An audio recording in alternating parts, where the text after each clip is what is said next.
Hey everybody, Brandon from Team Top Deck, And this is also George from Team Top Deck. and we're here today to talk about our ban list predictions for the upcoming ban list in, what is it, going to be August 2016? Probably late August until early September, if not mid-September latest. Okay, so you composed most of this list, so you want to run us through it? Yeah, for banned or for forbidden, I have only Raigeki and Gemini Seraph Knight. Both For of them limited, banned? yeah. Now why is that? I can understand Regeki just because, you get to destroy all your monsters, no cost, it's the one card, but why Seraph Knight? The reason why I choose Seraph Knight over Brilliant Fusion is because without Seraph Knight, most of the competitive meta decks cannot utilize Brilliant Fusion, if that makes sense. Also, Brilliant Fusion, uh, if you put Brilliant Fusion at 1, you can still use Seraph Knight and it'll just run fine. You just won't have the consistency of having 3 Brilliant Fusions. Do you understand? Yeah, I get that. What I really think could happen though is with Seraph Knight, it's just gonna get a slap on the hand like Norden and just get to one, even though everyone plays Mm-hmm. one. That's very likely to happen if it does get hit. Yeah, I can agree with it being limited, but I feel like putting it on the forbidden list is much better because cards like Daigusta Emerald is a thing, and they can shuffle like cards like Norden and Seraphnet right back into the extra deck, making instant and brilliant fusion usable once again. You know. Yeah, I get you. So is there anything else that you think might get like forbidden? I feel like those are just the two cards I want forbidden in my Okay, list. For okay. cards I want limited, I have Magic Spectre Unicorn, Kirin, Pendulum Call, Pandeity Monarchs or Pantheism of the Monarchs, the Monarch Stormforth, Cosmo Dark Destroyer, and Cosmo Town. I think we also said Pendulum Sorcerer, right? I feel like Pendulum Sorcerer should be semi-limited because Okay. the Megatins this year, I feel like Konami would still want to I guess they just want to push sales faster before they actually hit it harder than it being semi-limited. We'll get to Co-Money in a minute. Let's go back to the semi-limited. You said Curran. Why Curran? For limited, I say Karen is because this card is not innocent. This card can be played in Metaphors, can be played in Odd Eyes Magician, can be played with arguably any Pendulum deck with a scale higher than 7, and a scale lower than 5. And the reason why is because not only does Kirin target a Pendulum monster, it can target any other monster your opponent controls and obviously bounce it back. And it even has that indestructible Magic Spectre effect that you cannot target or destroy with any card effect. Okay. What about Pendulum Call? The reason why I choose Pendulum Call is because it's another one of those one card scales similar to Performapal Monkey Board. Uh, it's a discard. Yes, it has a discard cost, and you can add two pendulum. You can add two magician monsters from your deck to your hand easily with just one card. You know, then you can go for a pendulum summon right after. I feel like it's a little too strong for a deck that's seeing Wisdom Eye getting limited already. Yeah, I mean, why not just like ban the its targets instead of this card specifically? The reason why I would rather hit Pendulum Call is because it's better to hit the consistency of a deck rather than the power of the deck. Like if you could just go for if you just go straight for Dragon Pit Magician, it wouldn't make no sense, you know. Yeah. Because not if you hit Dragon Pit Magician, you just also basically hit Pendulum Call. Okay. I feel like Pendulum Call limiting it would be much better than actually hitting Dragon Pit or Elf Dragon, in my opinion. Like Yeah. it's better if you limit their speed rather than their power because without speed there is no power, you know? That's true. Moving right along, we have Pandady Monarchs and the Monarch Stormforth. Obviously, Monarchs are really strong. They're at the top really right Arguably one now. of the strongest decks of the format. The reason why I choose these two cards is again the same reason. It's really good if it's really good if you hit their consistency. If, for example, Pantheism of the Monarchs. This is like essentially a Destiny draw, and it's a Destiny draw, and also with the graveyard effect that can be used the same turn. So activating this card and sending cards like the Prime Monarch, which are really good in the graveyard, drawing extra cards, and then forcing your opponent to basically search you a free domain or tenacity of the Monarchs, just makes it really strong. Yeah, I get that, but why not like hit the Aether or Erebus or one of the Squires? I mean probably for the same reason Yeah, Pendulum you called. can. You could argue that. I feel like hitting their power. Like, if anything, I would probably hit Ether because Ether and Escalation is absolutely godly. Just trampling, d- pretty much destroying your opponent's board with tributes. Pretty much is what makes the deck rise and shine. But I feel like the Monarch Storm Forth should get the hit rather than Ether and Erebus. And my reason behind that is it's a quick play that doesn't target, and it does it like the cost that it has during the turn you activate. You cannot special summon from monsters from the extra deck. That That's is true. absolutely no cost for Monarchs. Like, because they like the deck will more than likely run Domain, and if they use Brilliant Fusion already, they'll already lose the monster in their extra deck. You know?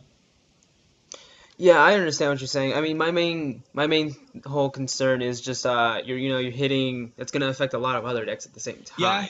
you can argue that. Like, I'm essentially hitting like cards like decks like Battery Man, for example.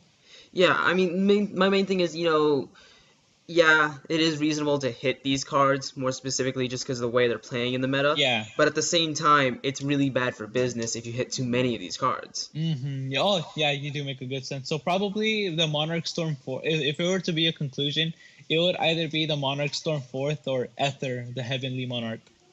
Yeah, I mean Because let me search up Ether. I have Ether right here.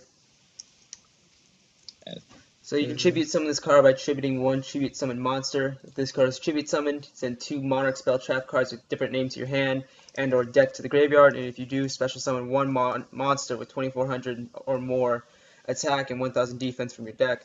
But it returns to the hand during the end phase. During your opponent's main phase, if this card is in your hand, banish one Monarch spell trap from your graveyard. Immediately after this effect resolves, tribute one card.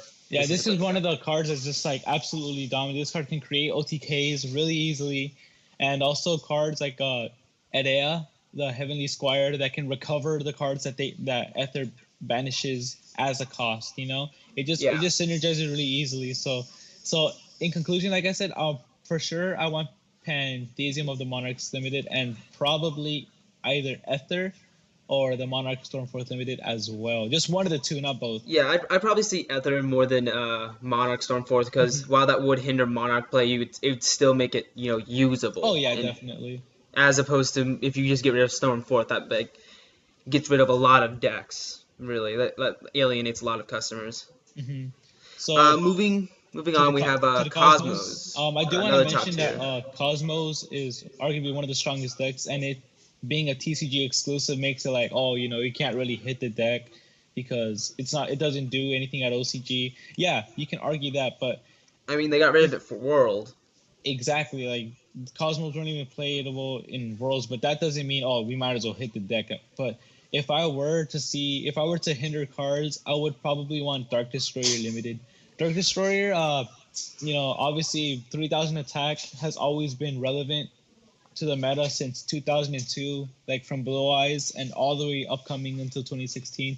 And also the effect of it not being targeted by card effects makes it really strong. Like, it doesn't really need to have the destroy by battle effect because it's already has 3000 attack, you know. Yeah, And I mean, my whole thing is with hitting these decks. Yeah, I mean, it's not the first time we've hit a super pricey card, but like you said, it's a TCG exclusive. I mean, if you were to make Destroyer at one, I don't really the deck would be super meta anymore, and it probably just wouldn't be as fun. I really don't play Cosmos that much in most of my matchups. It really does just come down to Cosmo Dark Destroyer being played. yeah, uh, I feel like Cosmos was still really big. I feel like Cosmos would be better. Like, okay, like if you leave Cosmos Town alone, like if Cosmos Town is still at 3 and Dark Destroyer is at 1, the deck is still playable because Cosmos Town can search itself. Also, they have cards like they have Dark Lady now, they have Dark Planet, and they're using cards like Eclipser. What else is They have Dark Planet. yeah, exactly. I just mentioned Dark Planet. Yeah. That being an even stronger Dark Destroyer. and that can negate spells. And that's absolutely absurd. Like I'm not saying like we should hit Dark Planet. No, I feel like Dark Yeah, I Planet isn't a mean, problem because it's at least harder to summon rather than Dark Destroyer. yeah, I mean the deck is powerful, but I think if they really, well, I think if they really wanted to hit the deck, I mean they'd probably go something more like doing semi-limited Farm Girl. Oh, okay. Yeah, that. I can. I I could can or see can't us. agree. If I can anything, see. I can definitely see. A semi-limited Farm Girl. Just for the fact is, it slows down the deck. oh, actually, okay. Look, we can instead, like, let's say if Dark Destroyer is left alone, we can probably just hit Cosmo Town because again, it's like what's power without consistency, you know? Yeah. So if you also Cosmo Town, like any card that can search itself is amazing, regardless if the card is meta or not. So a card like Cosmo Town that can that can clean your hand and that can recover cards the same turn with little to no cost. Like anybody can pay 800 life points, or anybody can pay 300 life points to add a Farm Girl or Dark Destroyer that is banished back to your hand. Am I right? Yeah. And also if it's destroyed, it's a floater, and it can add any card. Like this card can search any Cosmo Town, any Cosmo card, including itself, and that's what makes Cosmo Town shine. So like I said, if we were to leave Dark Destroyer alone, I feel like Cosmo Town would be the better hit. Yeah. I mean, another thing you could do if you wanna, keep the deck going but make it a lot slower is you could definitely just hit E-Telly. Um. Okay. So the thing with Italy, yeah, you're right. You can slow down Cosmos just by a little bit, but this brings back to it. Kind of backfires to what you said earlier. It'll hit other decks. Like Yeah. you see Super Quants getting hit.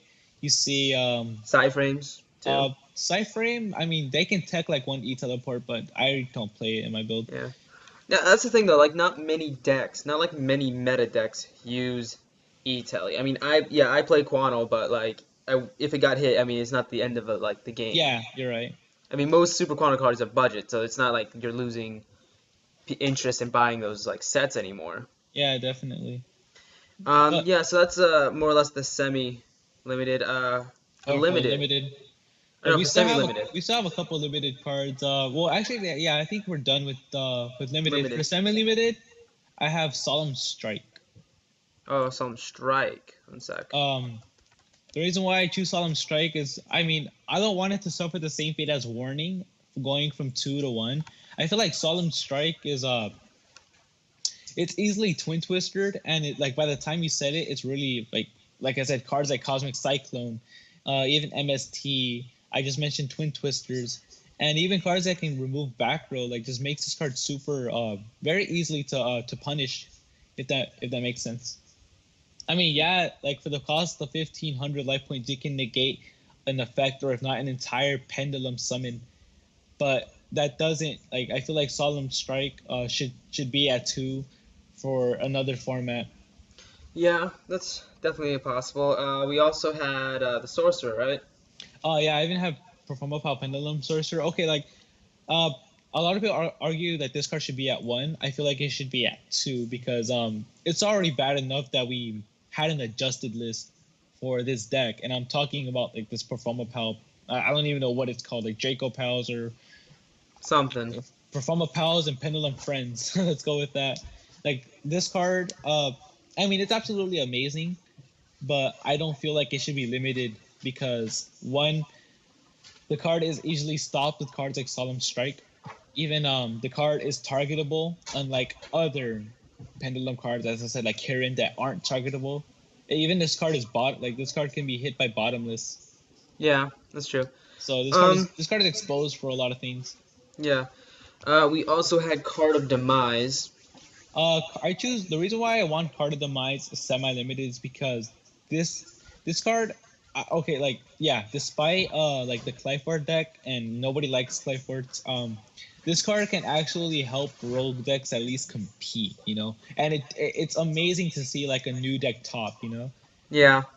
like in a format we're in right now where it's turning into a closure. I feel like we all kind of get bored of seeing Cosmo, maybe even Odd Eyes Magician or Draco Pals or some other deck top. You know, I feel like it feel like it would be kind of fun, or it would be awesome to see like a new deck top for a little while because of this card, or because of a certain build, you know.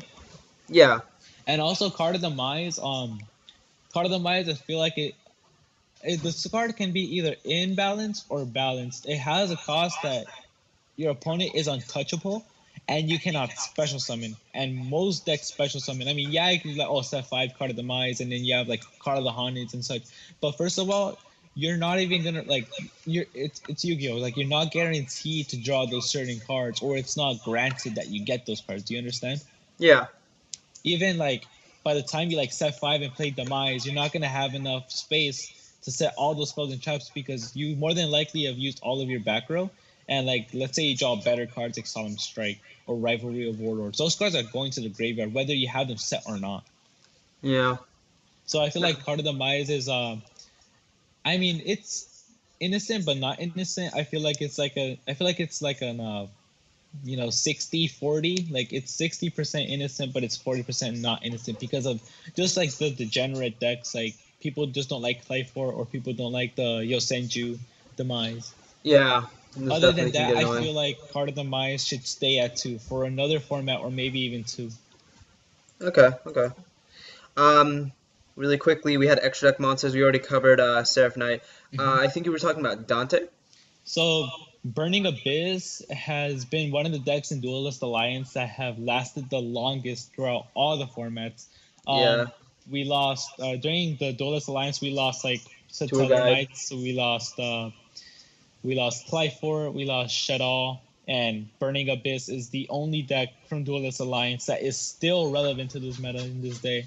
So I feel like Dante should be limited because not only is it generic, it can open up so many combos with, especially obviously with the Burning Abyss archetype. And also, I feel like no one likes to get Seer looped. Like you send Seer to the graveyard, and then you add it back to your hand and such. Like, I'm pretty sure everyone understands how that loop works. Yeah.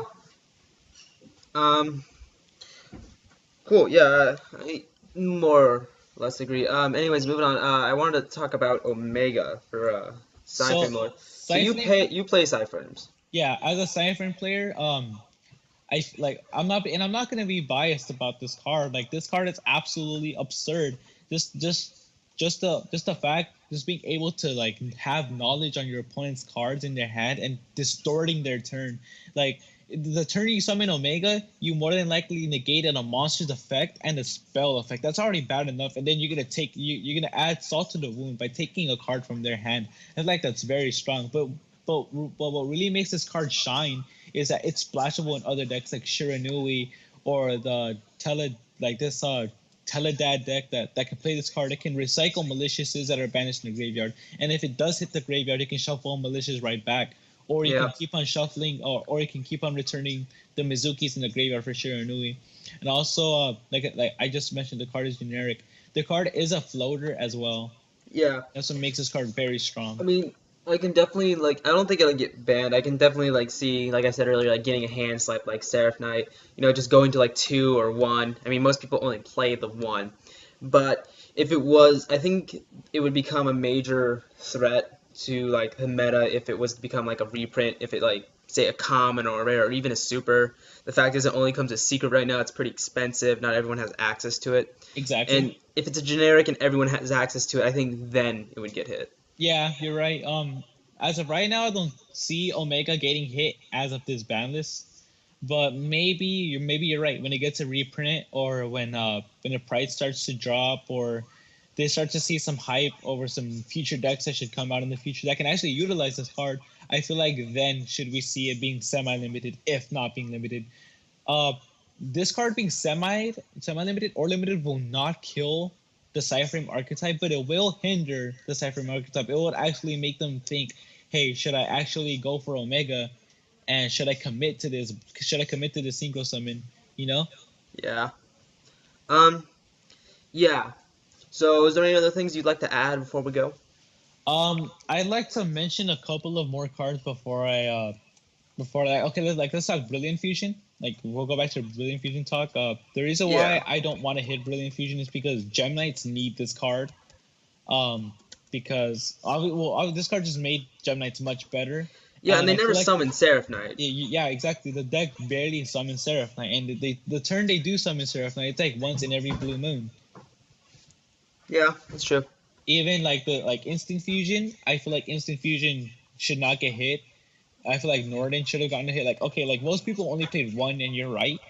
But it's better to have one than to have multiple because that's pretty much what made instant fusion shine. Now you see Yeah, people playing like maybe two or one instant fusion because everyone obviously Norden is limited. And that's true. I would also like to mention like cards like Ether and maybe just limit Cosmo. Like yeah, in all honesty, like limiting Cosmo Town would just kind of it won't completely kill Cosmos. Like definitely Cosmos will still be playable, but they won't be as consistent as they used to be. Do you understand? Yeah, I understand. Because like okay, like if you have Dark Destroyer limited and Cosmo Town still at 3, the deck is obviously still gonna do amazing. They'll just be like, okay, we just lost a Dark Destroyer. That can be easily replaced with like maybe a third Dark Planet, a third Dark Lady, a third or maybe like a second Forerunner, or any of the pilots. Like it's like Tin Can. Like obviously people play 3 Tin Can, but Tin Can will be much better now that like Dark Destroyer will be out. When it like also like if you hit Dark Destroyer, it's going to be even more salt inducing and more sacky. The fact that it's going to be at 1 and you still lose to a card that's limited. Do you understand? Yeah, yeah, yeah. Making sense to me. Yeah. Um, yeah, well, thanks for discussing this with us. Guys, if you agree or disagree with anything we have on this list, let us know in the comment section. We're always open to more Please. advice.